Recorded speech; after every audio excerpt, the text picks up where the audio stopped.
So it was early 2013 when Patek happened to put it on a full rose gold bracelet. Forget the case and the dial, the bracelet is so nice it could be worn as a piece of jewelry on its own. I mean, it's a lot of gold, it's definitely not for everyone, and that is for sure. Welcome back to Watch Society, I'm your host, my name is Rida. Today we're going to be talking about something a little bit interesting. Today we're getting hands-on with a flyback chronograph from Patek Philippe in full rose gold, the reference 5980. Let's get right into it.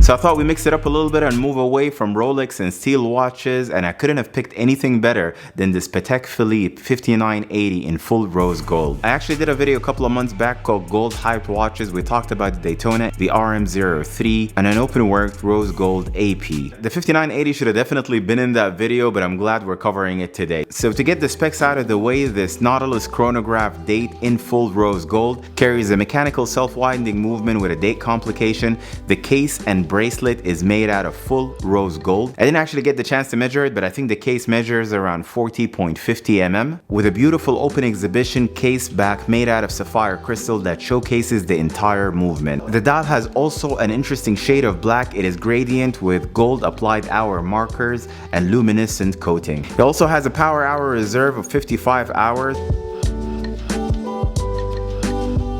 Get about 120 meter water resistance, but I don't think this is the type of watch you actually want to go swimming with. I mean, I wouldn't. The fact that it's gold, number one, and then it's a Patek Philippe. I mean, you could wear it if you're on a boat or a yacht, but it's not the one to swim in, that's for sure. The chronograph is represented in two small sub-dials. The outer ring with the larger number indicates the 30 minutes, and the inner ring is for the chronograph hours with a small hour hand.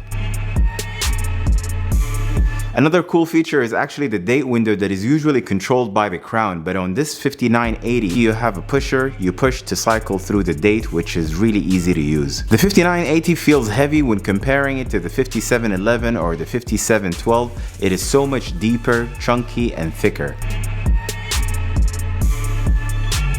Now, with no shadow of a doubt, when you think Patek, of course you think expensive right away. We all know why Pateks are worthy of the price tag. The first perpetual calendar, several grand complications, and of course the 5711. But this 5980 has the Patek Philippe seal, as well as being a flyback chronograph on a really complicated watch with a price tag of $88,000 out of the gate. The current market cap on it recently went down from $200,000 to $178,000, which is still crazy in my opinion, but not too crazy when you're comparing it to a rubber strap carbon case RM-1104 that is just straight up rubber. It's got a flyback chronograph, that's for sure, but it's still not as complicated. The presentation of the flyback chronograph as well is very traditional. It is not two inner circles. It is not in the same creative way that this 5980 showcases the flyback chronograph.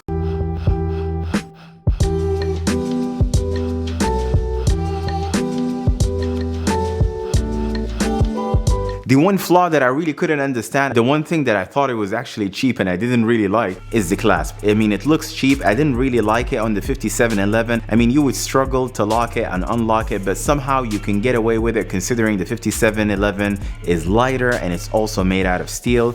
But on the 5980, this is a full rose gold watch, and I thought the clasp looks a little bit out of place and it doesn't go well with the full rose gold bracelet. That's just my own opinion, but I really thought it looks cheap on it. On the other hand, I really like the bracelet with the center polished links, really cool, and I think it stands out very, very well.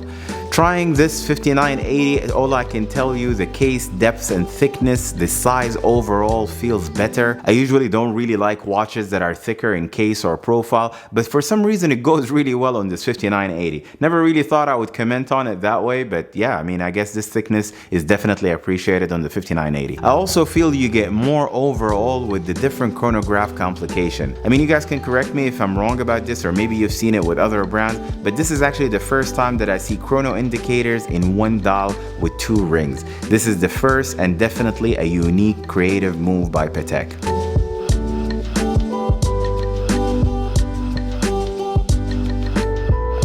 I do long videos and short videos. This is one of those quick short videos. I hope you guys like it. If you did enjoy it, give it a thumbs up. Don't forget to let me know in the comment section down below how you feel about the 5980. Subscribe and turn on the notification bell if you would like to see my take at the Royal Oak Ultra Thin by Audemars Piguet. This is a piece that I've been looking to review for a very long time, and it finally arrived. I have it hands-on, so it's something I want to share with you guys up next. Until I see you guys on the next one, thank you for watching and take care.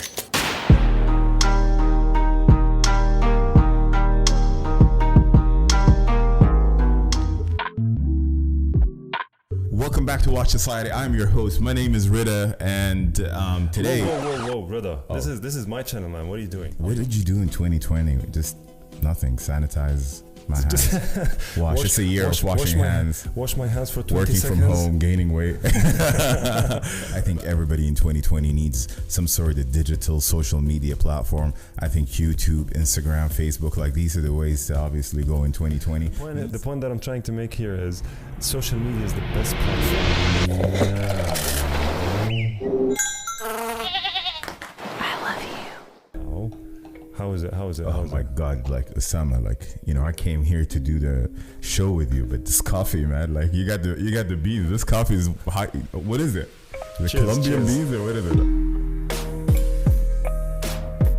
Want to get to know me a little bit better? Check out the full interview I had with Osama Nouri. The full video is up on his channel. We talk motivation, we talk burnouts, but we also talk a little bit about watches.